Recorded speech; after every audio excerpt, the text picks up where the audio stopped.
नमस्कार मित्रों, स्वागत है आपका हमारे चैनल भारत की कथाएं में। अभी तक आपने हमारे चैनल भारत की कथाएं को सब्सक्राइब नहीं किया है तो सबसे पहले सब्सक्राइब कर लें।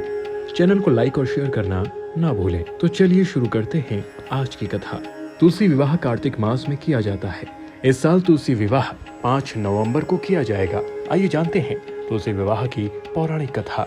पौराणिक मान्यताओं के अनुसार कार्तिक शुक्ल पक्ष की एकादशी तिथि को भगवान विष्णु योग निद्रा से जागते हैं। इसके बाद से मांगलिक कार्यों की शुरुआत हो जाती है।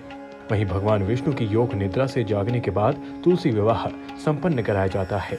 आपको बता दें कि इस साल 5 नवंबर को तुलसी विवाह मनाया जा रहा है। ऐसे में जानते हैं कि तुलसी विवाह की कथा क्या है और वृंदा के तुलसी बनने की कहानी क्या है। पौराणिक ग्रंथों के मुताबिक जालंधर नाम का एक राक्षस देवी देवताओं को अपने आतंक से तबाह कर रहा था। कहते हैं कि जालंधर की पत्नी वृंदा एक पतिव्रता नारी थी। कहा जाता है कि उसकी पूजा से जालंधर को किसी युद्ध में पराजय हासिल नहीं होती थी। इसके अलावा वृंदा भगवान विष्णु की भी परम भक्त थी। ऐसे में भगवान विष्णु की कृपा के कारण भी उसे युद्ध में हमेशा विजय हासिल होती थी। एक दिन जालंधर स्वर्गलोक पर आक्रमण कर रहा था, जिसके बाद सभी देवी देवता भगवान विष्णु के पास गए और उनसे रक्षा की गुहार लगाई। भगवान विष्णु इस बात को जानते थे कि वृंदा की भक्ति को भंग किए बिना जालंधर को परास्त करना नामुमकिन नहीं है। ऐसे में उन्होंने जालंधर का रूप धारण किया, जिसके बाद वृंदा का पतिव्रता धर्म टूट गया, जिससे जालंधर की सारी शक्तियां खत्म हो गई। जिसके बाद जालंधर युद्ध में मारा गया। वृंदा को जालंधर की मृत्यु का समाचार मिला तो वह बहुत निराश हो गई।